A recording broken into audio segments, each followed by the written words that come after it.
Ok, gracias. Es que en mi pueblo no hay de estos micrófonos, hermanos.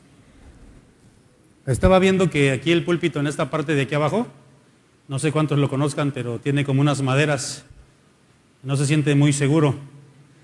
Entonces yo pensaba y dije, pues a lo mejor es por si el predicador no la hace, le abren y lo echan para abajo, ¿no? Yo espero que no lo abran, hermanos. Espero que permanezca así, ¿no? Ya lo dijo el hermano que hizo la presentación sobre la predicación.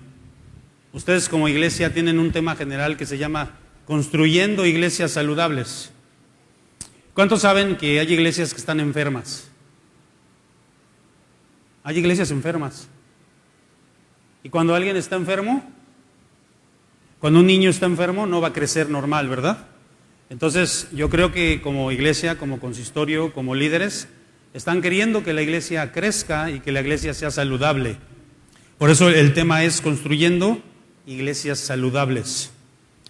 Y el subtema que me ha tocado a mí, ustedes lo saben también, es, ¿cuál es, hermanos? A ver, díganmelo todos. ¿Esos son todos? Comprometidos con la santidad. Vamos a orar, hermanos, para pedir la dirección del Espíritu Santo. Padre, yo quiero rogarte, juntamente con mis hermanos, que la exposición de tu palabra sea clara, sea eficaz, sea bendecida por ti. Que me uses a mí como un instrumento, Señor, pero que uses los corazones de mis hermanos. Que quites toda somnolencia, toda distracción. Aquellos mis hermanos que acostumbran dormirse en las predicaciones, permite que no sea así. Que tu Espíritu Santo los avive, los refresque. Aquellos que tienen por costumbre estar en sus teléfonos, estar chateando, estar haciendo alguna otra actividad, no lo permitas, Padre. Permite que tu palabra sea expuesta, pues, con toda autoridad, con todo denuedo, de manera tal que se entienda clara y eficazmente. Úsame, por favor, Señor, en el nombre de Jesucristo. Amén. Sí me puedo mover para acá, ¿verdad? Había un hombre, hay una historia que dice que había un hombre que era muy sabio, muy sabio, extremadamente sabio. En un pueblo vivía este hombre. Y como en todo lugar, cuando una persona destaca, pues había gente que le tenía envidia. Ustedes saben de eso, ¿verdad? ¿Sí? ¿Conocen la envidia o no la conocen? Y entonces la gente del pueblo que le tenía envidia dijeron, vamos a tentarle a este hombre a ver si es tan sabio. Y entonces contrataron a un muchacho joven y le dijeron, ven joven, ven, te vamos a pagar para que tú hagas caer a este hombre sabio. Mira, le dieron un dinero y le dijeron, mira, te vamos a dar un pajarito. Y le pusieron un pajarito en sus manos y le dijeron, vas a ir con el sabio, le explicaron, y le vas a preguntar, sabio, si eres tan sabio, dinos cómo está este pajarito, ¿está vivo o está muerto? Y es muy fácil, joven, tú vas a hacer esto. Si te dice que está vivo, pues tú aplastas al pajarito y lo matas. Y le dices, te equivocaste, sabio, está muerto. Pero si te dice que está muerto, pues muy fácil, nada más abres tus manos y dejas que el pajarito se vaya, y entonces le vas a decir, te equivocaste, sabio, estaba vivo. Ya habían maquinado su plan. Y entonces llegó a este muchacho ante el sabio y le preguntó, sabio, si es que eres tan sabio, dime cómo está este pajarito, ¿está vivo o está muerto? Y como este hombre era sabio, le dijo, está como tú quieres que esté. Hermanos, la iglesia está como tú quieres que esté. Tu vida espiritual está como tú quieres que esté. Tu familia está como tú quieres que esté. Y eso no es una herejía, hermanos. Lo que estoy diciendo es verdad, porque ya Dios nos dio, tenemos un Dios de orden, lo decimos mucho. Él nos dio, cuando nos salvó, fíjense, en teología, en latín se dice, nos dio el orden de la salvación, el ordo salutis. La salvación se dio en un orden. Primero el Señor, lo primero que hizo el Señor fue elegirnos. Después nos llamó eficazmente. Cuando yo me convertí al Señor, me llevó una hermana a la iglesia. Yo no era hermano, ella me llevó a la iglesia. Y hubo un predicador que Dios lo usó poderosamente. Y cuando yo ya menos me di cuenta, ya estaba al frente llorando, aceptando al Señor Jesucristo. Nadie me pellizcó ni me dijo, ándale, acepta al Señor. Hizo un llamamiento eficaz. Nos eligió, nos llamó, nos regeneró. Es decir, nos cambió el corazón de piedra por un corazón de carne. Nos dio fe, nos dio arrepentimiento, nos justificó, nos santificó y nos va a glorificar cuando lleguemos a la presencia del Señor. Nuestra salvación todavía no se acaba, todavía no culmina, va a culminar con la glorificación. Pero en el séptimo paso dice que nos santificó. Y escucha bien lo que te voy a decir, porque la santificación es el único paso de la salvación donde Dios le ordenó al hombre y le dijo, tú me vas a ayudar, tú vas a ser parte de la salvación. Tú vas a hacer tu trabajo para también limpiarte de varias cosas. ¿Cómo se llama la predicación del día de hoy? Dios te ha ordenado a ti, Dios me ha ordenado a mí, que nos limpiemos de ciertas cosas. Es como un borracho puede decir, pues sí, yo ya acepté a Cristo, a ver Señor, si eres tan poderoso, a ver quítame el alcohol, y se empina la botella. A ver, aquí estoy. A ver, límpiame. ¿Dios lo puede hacer, sí o no? Puede hacer que caiga un rayo y lo limpie para siempre. Pero Dios dice, no, si ya eres cristiano, si ya me aceptaste en tu corazón, si yo ya te acepté en mi reino, tú tienes la capacidad, porque yo te regeneré, tienes la capacidad de limpiarte. Comprometerte con esa santidad, con esa santificación. Amén. Ahora, ¿cómo podemos comprometernos con la santificación? El pasaje que me asignaron dice que hay dos maneras. Vamos a ver la primera. ¿Me puedes pasar? Este café que me compró en el aeropuerto me costó tan caro que hasta guardé el vasito porque... No es cierto. No, me lo dieron en el avión. Es una broma nada más. Hermanos, abran su Biblia. Allí en 2 Timoteo 2, 14... Y vamos a leer del 14 al 18, ¿les parece? 2 Timoteo 2, 14 al 18. Aquí está en la pantalla. Vamos a leerlo, cómo dice la palabra de Dios.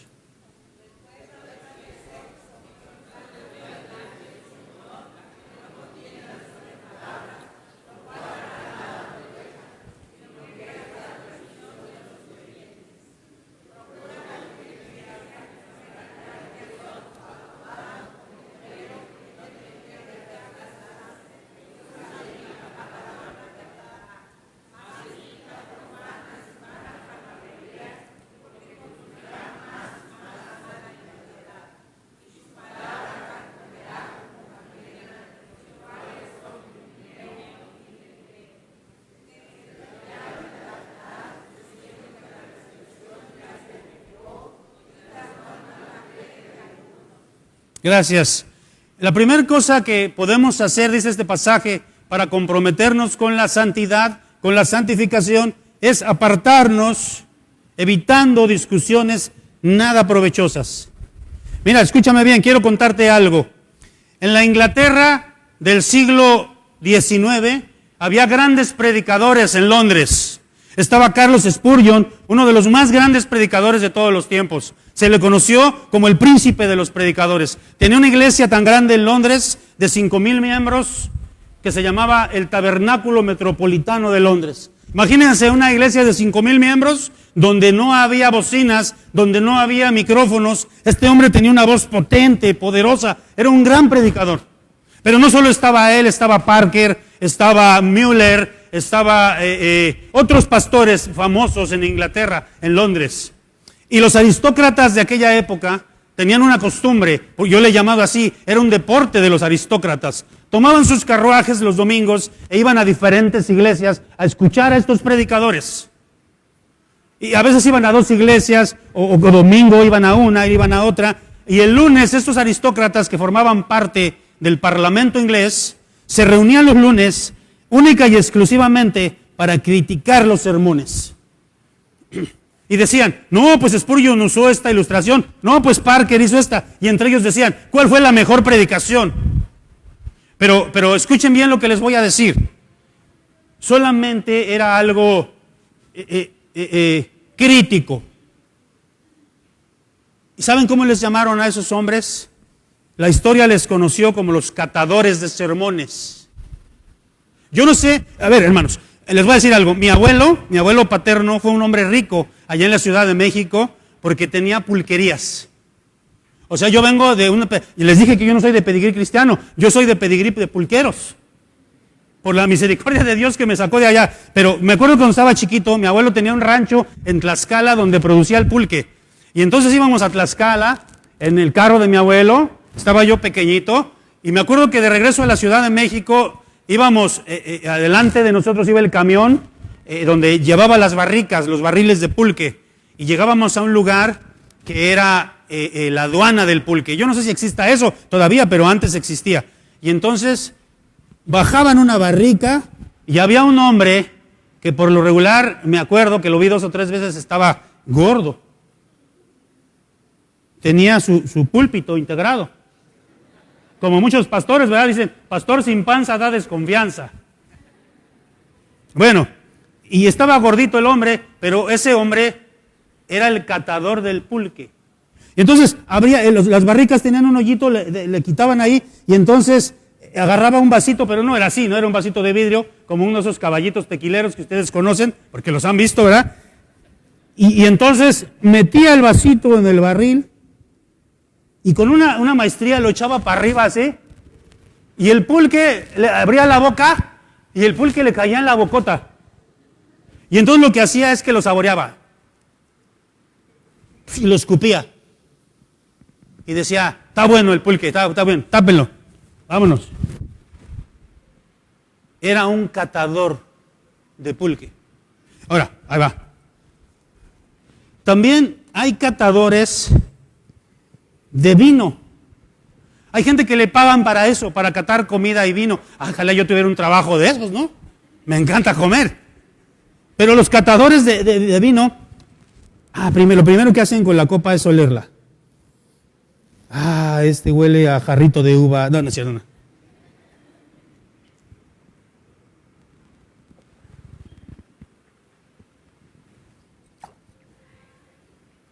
Guácala, dijeron por ahí. No lo toman, lo escupen. Y ese catador puede decir, este vino es de tal cosecha, fue fermentado, no sé, yo no sé de esas cosas. ¿Es un qué? Solamente lo prueban y lo escupen, no lo tragan. Esos catadores de Inglaterra solamente paladeaban la palabra de Dios, pero no la comían, la escupían, porque no ingresaba a sus corazones. Eran catadores, eran personas que no tenían ningún provecho de la palabra de Dios, no sacaban provecho de la palabra de Dios, porque solamente iban ¿a qué? Y nos dice nuestro texto, hermanos, y ahí está la primera cosa. ¿Cómo podemos comprometernos con la santidad? Evitando discusiones nada provechosas. ¿Cómo? Versículo 14, fíjense bien ahí, versículo 14, léanlo. 2 Timoteo, solo el 14. ¿Cómo dice?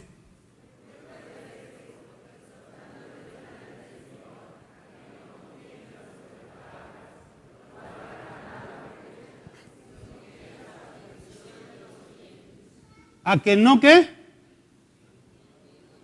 Exhórtales delante del Señor, ¿a que no qué? Ahí.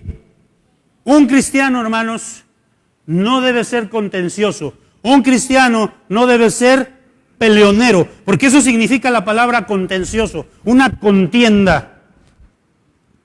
Yo fui boxeador cuando fui joven. En la predicación de la tarde voy a hablar un poco más acerca de eso. Es una contienda, una pelea. El término griego que se usa ahí, hermanos, es logomageo. ¿Logos qué significa? Significa palabra o tratado, logos. Y mageo era una discusión que tenían los licenciados, los abogados, los leguleyos de la época clásica en Grecia. ¿Cómo son los abogados? Si hay abogados aquí cristianos, yo creo que ellos son diferentes, ¿no? Pero ¿cómo son los abogados normales? Estudian derecho y luego se van chueco, ¿no? Pero ¿cómo en un juzgado pelean y alegan? Y aquí está diciendo, el creyente no debe ser ¿qué? Peleonero. Y hay hermanos que hasta con la misma Biblia, no, y mira, dice, están peleando con la Biblia. Miren, si no me creen, vamos a la Escritura. Vamos a ver un pasaje. Yo quiero que rápidamente busquemos este pasaje. Lucas 22, 20 al 23. Lucas 22, 20 al 23. Búsquelo, hermano. Si da tiempo que los hermanos lo busquen, pues... son bien rápidos aquí los hermanos, ¿eh? Creo que hasta me leen el pensamiento. Lucas 22, ¿cómo dice? 20 al 23. Vamos a leerlo, ahí está. ¿Cómo dice?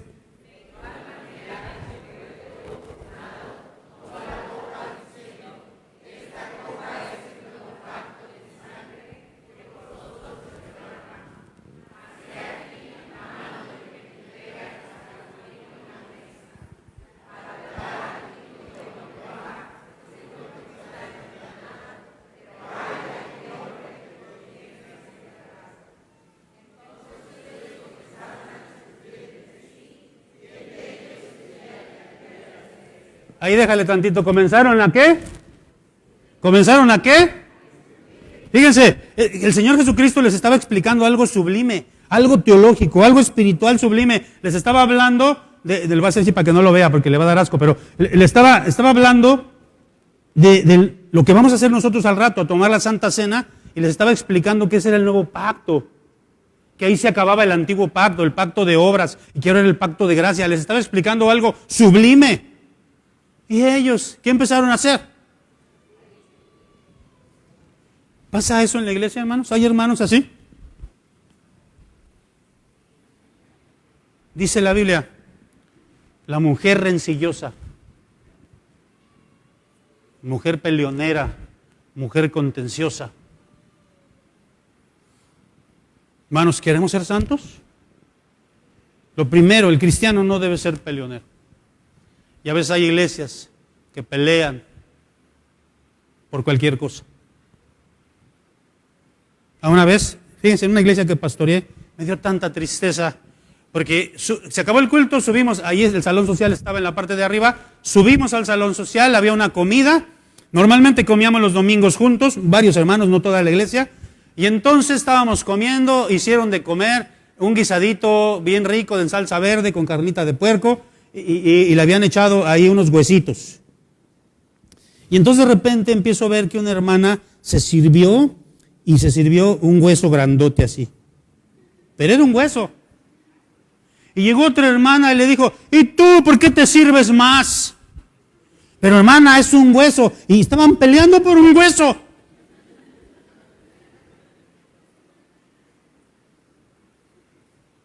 Yo me acerqué a ellas y les dije, hermanas, no peleen por un hueso. ¿Quiénes pelean por los huesos?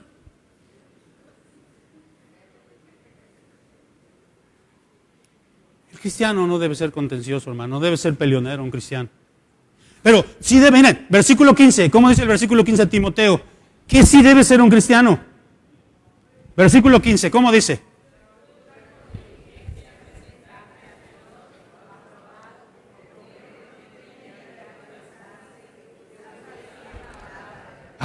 ¿Cómo debe ser el cristiano? ¿Cómo debe usar la palabra un cristiano? Fíjense, la palabra que se usa ahí en griego para usa es la palabra orto. Mira, les voy a decir la primera parte, orto. ¿De dónde creen que venga esa palabra? La palabra completa es ortotomos, pero vamos a ver orto. Viene de ortopedia, o más bien de ahí surge la palabra ortopedia. Cuando alguien se rompe un hueso, se fractura algo, para que no quede chueco, ¿qué le ponen? ¿Un ortopedista? Le pone un yeso, le pone una férula, ahora le ponen unos clavotes bien feos. El yeso era muy feo antes, pero yo preferiría yeso a esos clavotes. Bueno, no sé, pero le ponen algo para que el hueso quede, ¿qué?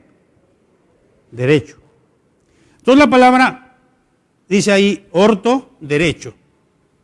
Tomos significa como dividir. Por ejemplo, las enciclopedias se dividen ¿en qué? El tomo 1 es de la A a la no sé qué, el tomo 2 de la C a la no sé qué, o si no por temas, el tomo 1 es de geografía, el tomo 2 de ciencias naturales, el tomo 3 de volcanes, no sé, estoy inventando. Por ejemplo, cuando en la Edad Media, los doctores, los que estudiaran por primera vez el cuerpo humano, ¿qué hacían para poder conocer el cuerpo humano? Que por cierto estaba prohibido, sacaban cadáveres y abrían esos cadáveres, los diseccionaban, los cortaban y revisaban y decían, mira, aquí hay una arteria, aquí hay un pliegue, aquí hay un hueso, aquí hay... Eso era la palabra tomos, dividir. Ahora, si ustedes van a los doctores, ahora hay algo que se llama tomo. Y me impresiona porque en la pantalla pasan, por ejemplo, el hígado y lo ponen de manera transversal, lo cortan y dicen, aquí está esto, aquí está el otro. ¿Qué debemos hacer con la palabra de Dios nosotros? Un doctor conoce a la perfección. Fíjense, hay muchos que dicen, es que ahora ya no se usa eso de memoria. Los niños no tienen que aprender las cosas de memoria. Hermanos, hay cosas que se tienen que aprender de memoria. Los médicos en anatomía se tienen que aprender, quieran o no, de memoria los nombres de cada una de las partes del cuerpo y conocerlas. ¿Qué debemos hacer con la Biblia nosotros? Un cristiano jamás va a pelear con la Biblia. Y sin embargo, no, mira lo que dice acá, y mira, y con la Biblia yo te reprendo, mujer. La Biblia dice que yo soy la cabeza y que tú, aquí está, en la Biblia. Y la mujer le dice, sí, mi amor, pero la Biblia dice que tú te debes someter al Señor y tú no te sometes al Señor. Y están peleando con la Biblia, ¿sí o no? Ahora, fíjense bien lo que dice acá la palabra de Dios. Versículo 16 y 23. 16, ¿cómo dice?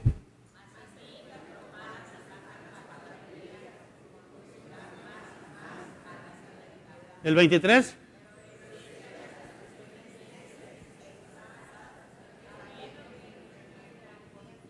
Regrésale al 16, hermano. Ahí está. ¿Evita qué? Ahí está. El cristiano que se compromete con la santidad debe evitar profanas, ¿qué? Bien, ¿qué significa el término profano? ¿Alguien sabe? ¿Cuál es el antónimo? Lo contrario a profano. ¿No saben? Lo contrario a profano, ¿cuál es? Por acá dijeron, sagrado, santo. Evita profanas palabrerías. Entonces lo contrario es santo. Entonces las palabras profanas, ¿qué son? Palabras que no son santas, palabras que no son, que no le agradan a Dios. Mira, abre tu Biblia, amado hermano, en Efesios 5:19. Efesios 5:19. ¿Cómo dice Efesios 5:19? ¿Ya lo tienen? ¿Cómo dice?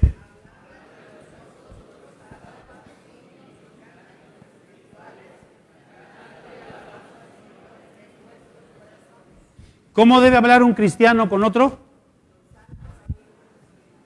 Entonces quiere decir que voy a llegar y voy, hermano, ¿cómo va el Salmo 150? ¿Cómo el canto? ¿Cómo va? Bueno, ese por ejemplo, ¿no? Voy a hablar, alabad servidores del Señor, alabad. Estamos hablando, así vamos a cantar, todos vamos a parecer gregorianos, ¿no? Hermano, no está diciendo que no puedas platicar de otras cosas, pero a veces da tristeza porque platicas con un hermano y de lo único que te sabe decir es del fútbol. Yo me acuerdo que visitaba un hermano que era fanático del fútbol, tenía todas las playeras del Barça, del no sé qué, del no sé cuánto. Y yo todavía le dije, ojalá tuviera la del Cruz Azul, que esa es la buena, ¿no?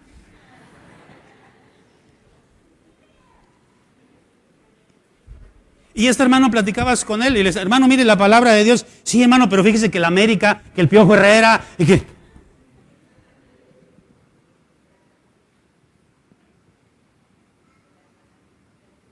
En la iglesia, hermanos, a ver, ojalá que terminando el sermón comentaran y dijeran, oye, mira esto. No que lo cataran, ¿eh? Pero miren, allí mismo, en Efesios, busquen ahí también, por favor, en Efesios 4:29, 4:29, ¿cómo dice? ¿Cómo deben ser las palabras que son que no son profanas? 4:29, ¿cómo dice?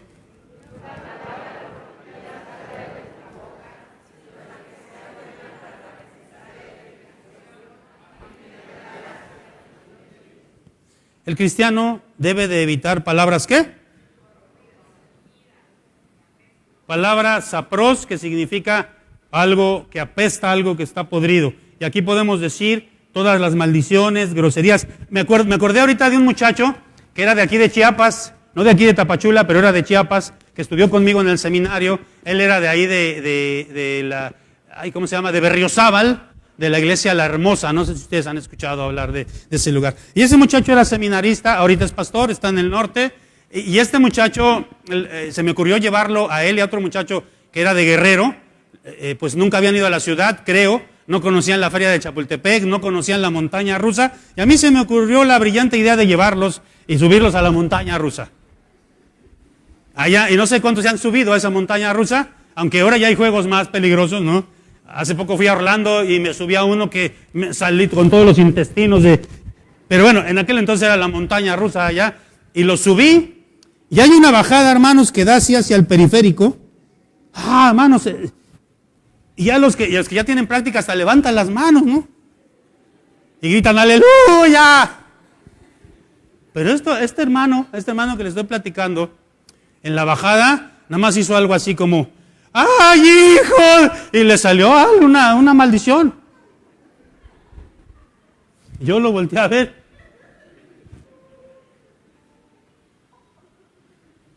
Ninguna palabra corrompida salga de vuestra... Miren, allá luego hay cristianos que le ponen a su carro una calcomanía, ¿no? Un pez.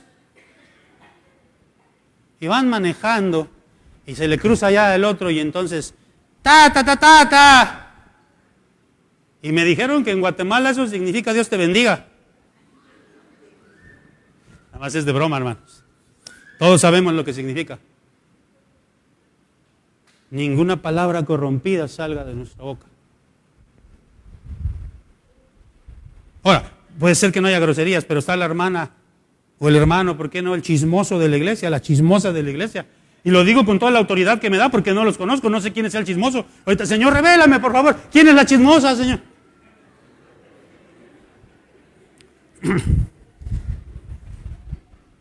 Una vez había una hermana en una iglesia que era bien chismosa. Como esa que están pensando ustedes. Y entonces el pastor, que ya estaba cansado de sus chismes, la mandó llamar y le dijo, hermana, ¿usted sabe lo que sus chismes causan a la iglesia? Esas palabras corrompidas, ¿sabe lo que causa a la iglesia? Y le dijo, mire hermana, no sé si ustedes han escuchado esa ilustración. Y le dijo, mire hermana, traiga usted una gallina. Y quítele las plumas a la gallina, pobrecita gallinita, ¿verdad? Quedó como yo la gallina. De bonita, pues. Y le dijo, hermana, quiero que vaya y recoja las plumas de la gallina. Algunas ya se las había llevado el viento. Y le dijo, pastor, es que no se puede, solo puedo recoger algunas. Así son sus chismes, hermano. Hacen daño. Y algunos ya no se pueden reparar. Entonces, ¿cómo nos comprometemos con la santidad, hermanos? Primera cosa, desechando palabras deshonestas, desechando palabras necias. Y ya vimos, ¿verdad? La primera, pues vimos aquí, ¿verdad? No siendo contenciosos, peleoneros, conociendo bien la palabra, no usándola de pretexto la palabra, y no caer en necedades. Fíjense, vimos aquí en no caer en necedades palabras, ¿qué dice ahí? Palabras, era no, la palabra no, lo contrario a sagrado, profanas. Y ahora sí, decía también, allí en Timoteo, palabras vanas. A ver, ahí nada más explico esto y me paso al segundo punto. Allá en el pueblo donde yo vivo, es un pueblo frío. Estamos a 4,000 metros sobre el nivel del mar. Allá en la Ciudad de México se llama Milpa Alta. Y me preguntaba un joven, ¿y de veras está la Milpa Alta? Pues sí, porque está a 4,000 metros. Y entonces en ese lugar, aquí me han dicho las frutas que se dan, ¿no? Café y todo, el mango y muchas frutas. Allá se da toda la fruta de frío. Se da la nuez, la manzana, la pera, el capulín, el membrillo, no sé, otras. Pero la nuez es tú tomas una nuez y la abres y estás esperando encontrarte carnita, ¿no? Pero hay algunas nueces que las abres y no tienen nada. Y decimos, esa nuez está vana. Y cuando dice vanas palabrerías, ¿a qué se refiere? Miren, una vez les va rápido en esta, una vez di un curso sobre Apocalipsis, sobre lo que va a pasar en el mundo futuro, y explicaba yo algunas cosas, y entonces había tiempo para respuestas, y una hermana me pregunta por allá, hermano, y yo digo, eso es usar así palabras vanas, me dice la hermana, hermano, y allá cuando estemos en la gloria del Señor, ¿vamos a ser guapos o feos? Hermano, otro, ¿allá vamos a comer o no vamos a comer? ¿Eso importa, hermanos? En la Edad Media, muchos teólogos se dedicaron a ver, por ejemplo, su estudio era, ¿cuántos ángeles caben en la punta de un alfiler? Y hay por ahí, si usted lo busca en internet, hay ahí una cuenta que decían quién sabe cuántos billones y no sé cuánto, quién sabe cómo lo hicieron, para saber cuántos ángeles cabían en la punta de un alfiler. ¿A mí de qué me sirve que yo sepa cuántos ángeles caben en la punta de un alfiler? Hablando cosas vanas. Ah, hermano, ya no voy a la iglesia porque no se pintó del color que yo quería. ¿Importa el color? No me gustó la corbata del pastor. Estaba muy chillona. ¿De dónde se apaga? Cosas vanas. ¿Sí me estoy explicando? Bien, ese es el primer punto. Para poder tener una iglesia que se compromete con la santidad, debemos apartarnos de palabras deshonestas. Ya no voy a hacer un resumen, ya les expliqué. Vamos a la segunda parte. La segunda parte, hermanos, está en el versículo 20. ¿Cómo dice el versículo 20? Y aquí tenemos el segundo punto. ¿Cómo dice el versículo 20?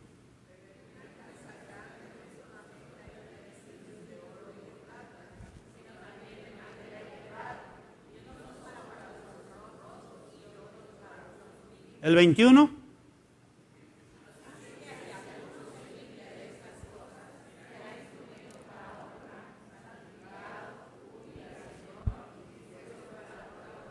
Ahí déjamelo tantito, dice así, el segundo punto para vivir en santidad o en santificación, según lo que dice Timoteo, es apartándonos de prácticas deshonestas. Y aquí dice, el 21, nuevamente léanlo.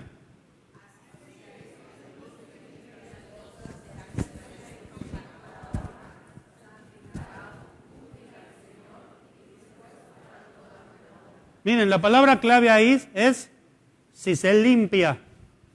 ¿Quién se tiene que limpiar, hermano? Ahí el verbo es un verbo aoristo griego activo, quiere decir que el sujeto de ese verbo no está pasivo, está activo. Ese sujeto Dios le ordena a ese sujeto, a ese cristiano, a que él se limpie. Y esta es la primera cosa, hermanos, que tenemos que hacer, limpiarnos. Ahora, ¿cómo me limpio? La primera cosa, hermanos, para limpiarnos lo primero es no ensuciándonos. No ensuciándome. ¿Cómo se puede ensuciar a un cristiano? A ver, ahí les va, miren. Hay un animalito que se llama armiño. ¿Han escuchado hablar de ese animalito? El armiño es un animalito blanco, vive en la tundra. Y su camuflaje, su manera de defenderse de los depredadores es precisamente su color, blanco. Se camuflajea con la nieve, con el hielo, en la tundra. Y entonces este animalito, ¿saben cómo lo cazan? Para no dañar su piel, porque la piel la usan para abrigos, para bolsas. Entonces si dañan la piel con una flecha, con una pistola, pues ya no va a servir la piel.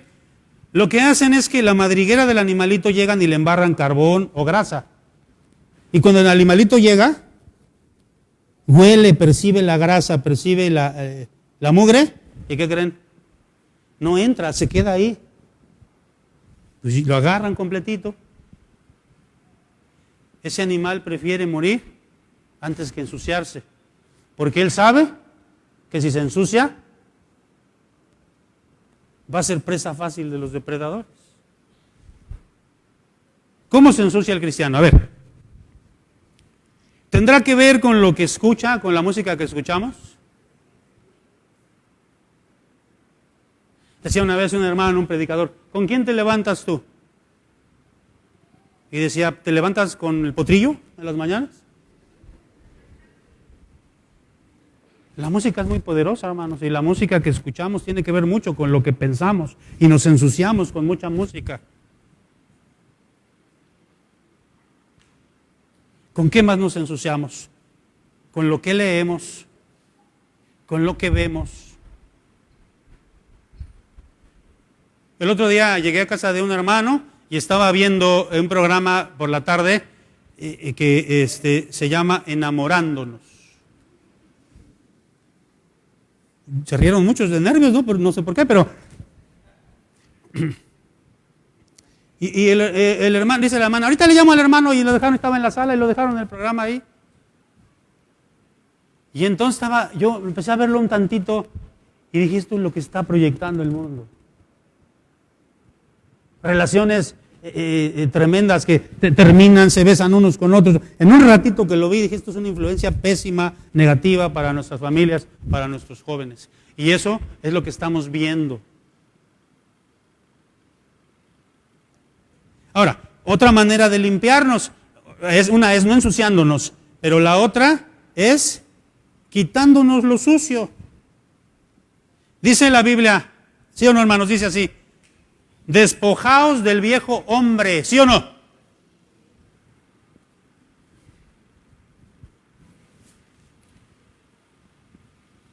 Te quitas, ay, por cierto, sí está sucio, quién sabe qué le pasó, pero bueno, sí está sucio. Nadie me dijo. Te quitas ese viejo hombre, ese vestido. Te lo quitas. Y te pones otro, vamos a suponer que este es otro, ¿verdad? Pues no traigo otro porque ahora ya nada más dejan traer 10 kilos en el avión. Y te pones uno nuevo, uno limpio.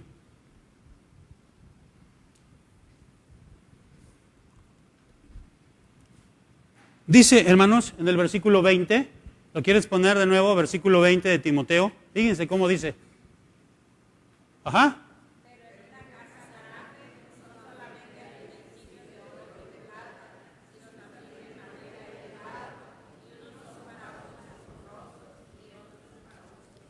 ¿Quieres que Dios te use? Pregunto, ¿quieres que Dios te use? ¿Quieres ser de honra para Dios? Dios no puede usar, hermanos, o no completamente, aquella persona que no se ha limpiado.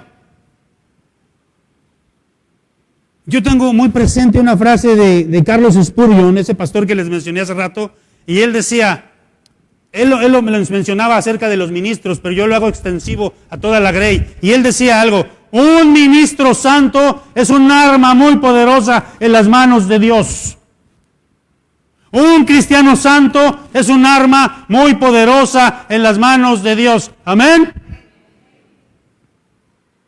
Yo quiero que Dios me use. Yo quiero estar en la alabanza. Y quiero que, miren, en una iglesia donde estuve, yo batallaba con el grupo de alabanza y les decía, porque yo veía presunción en el grupo de alabanza, veía que querían destacar y que la gente los viera. Entonces la iglesia tenía un lugar ahí, como un mezanín, pero lo tenía aquí, allá arriba, era para el coro. Y entonces les dije, hermanos de la alabanza, ya no, la batería no va a estar acá, va a estar allá, donde nadie los vea. Ah, pues nosotros mejor ya ni vamos a tocar, dijeron algunos.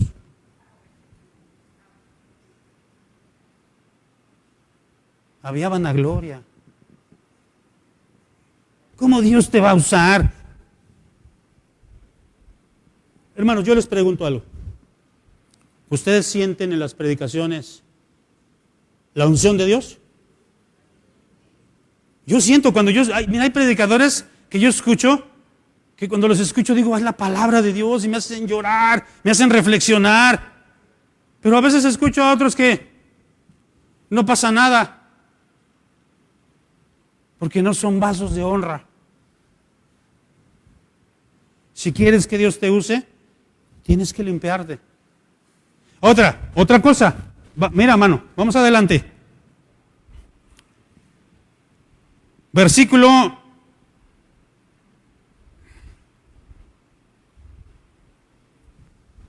A ver, déjame ver aquí en Timoteo.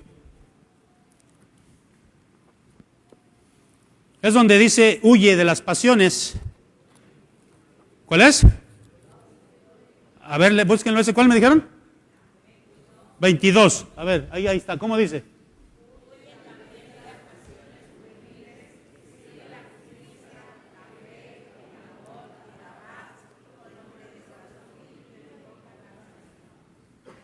Tenemos que limpiarnos para ser instrumentos de honra, limpiándonos, no ensuciándonos y ya lo sucio que tenemos, pidiéndole al Señor, ayúdame a quitarme esto sucio. Por ejemplo, hay muchos que, por ejemplo, yo les dije al consistorio, hermanos, yo soy de temperamento, hay 4 temperamentos, yo soy de temperamento colérico. Y el temperamento colérico tiene muchas virtudes. Es dinámico, es tenaz, dice la verdad, tiene varias, pero tiene su lado oscuro. Impaciente, desesperado, a veces hiriente. Y mi esposa me dice, porque las esposas son tremendas, ¿no?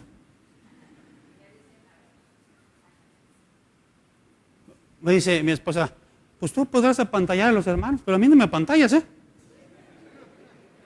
Yo te conozco bien.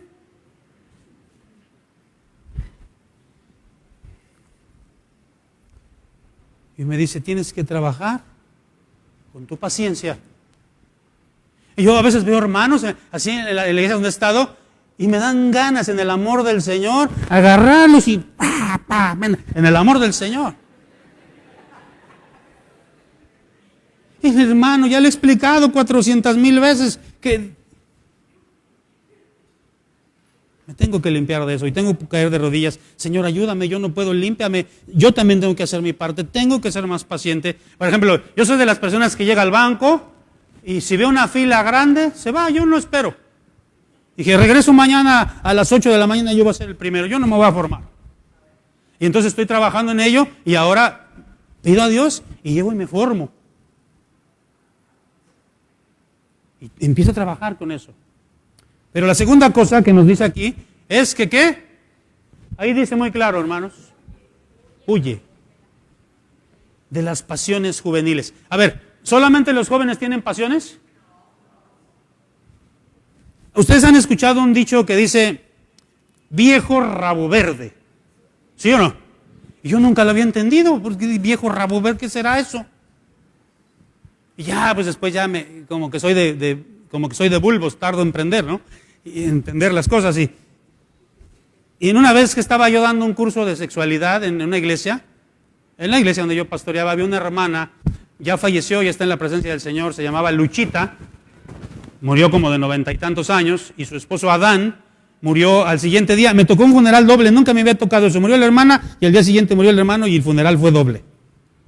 Ellos dijeron, juntos sale más barato, no sé, pero ahí pasó eso. Y en un curso, todavía estaba la hermana, tenía como 80 y tantos años, y en un curso de sexualidad que estaba dando, cuando terminó el curso se me acercó la hermana y me dijo, pastor, todo eso que dijo, yo quisiera que hubiera estado Adancito aquí, no fue el marido, para que escuchara, porque pastor me dijo, yo anhelo que Adancito me toque, que Adancito me abrace, que Adancito me ve. Yo me quedé viendo así. Y entonces me cayó a la cuenta este dicho. Viejo rabo verde, porque está viejo de todo el cuerpo menos del rabo. Y por eso dice, huye de las pasiones juveniles, porque esas pasiones juveniles también están en los viejos, también están en los adultos. Huye.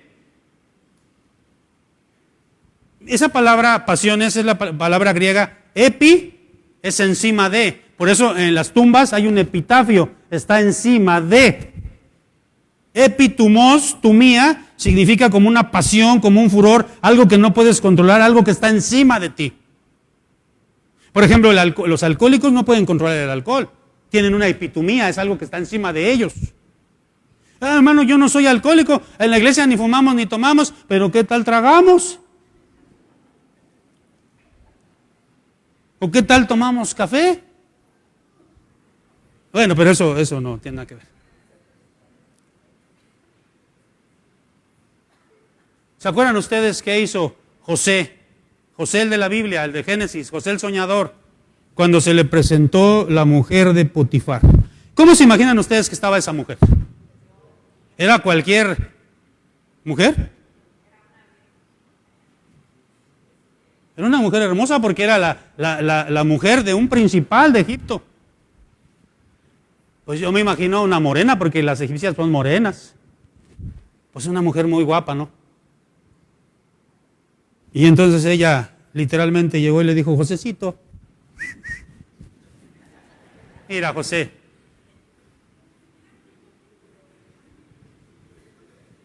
¿y qué hizo José? Muchos pastores caen en adulterio. En la iglesia donde yo pastoreé por muchos años, estaba la oficina mía y entraban a consejería y había una puerta que se cerraba y la oficina de la secretaria estaba más abajito. Entonces yo le dije al consistorio, hermanos, yo quiero que esta parte la pongan de vidrio. Claro que no se escuche, que sea hermético para que yo pueda dar mis consejerías, pero quiero que la secretaria siempre esté viendo lo que yo estoy haciendo. Porque no siempre, en las mañanas no podía estar mi esposa conmigo dando consejería. Y a veces ni un anciano podía estar conmigo. Yo estaba solo. Y a veces llegaban hermanas a pedir consejería. Pero ahí estaba la secretaria y le decía, hermana, no se mueva. Y usted me va a estar checando y usted va a ser mi respaldo ahí. Porque pues, uno que está guapo. ¿Por qué se ríen, hermanos? Mi esposa me dice eso, pues yo no sé ustedes, pero...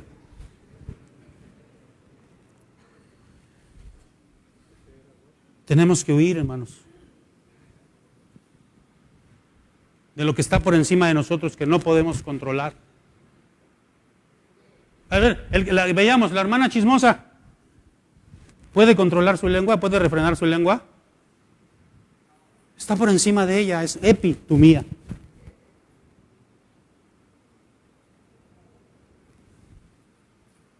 Y de seguro va, mira, ahí viene la hermana Panchita, ahorita le voy a contar el último chisme. No, hombre, va. Oye, dale la vuelta y vete.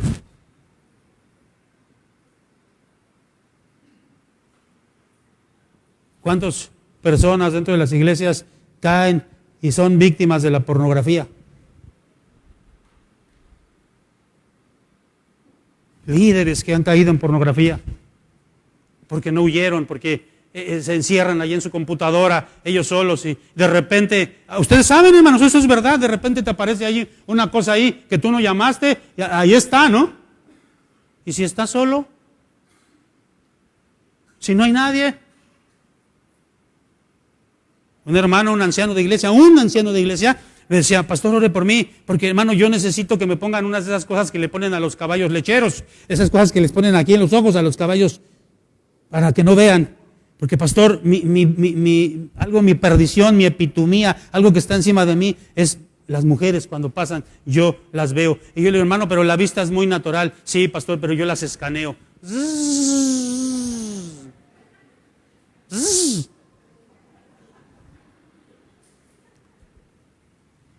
Huye de las pasiones.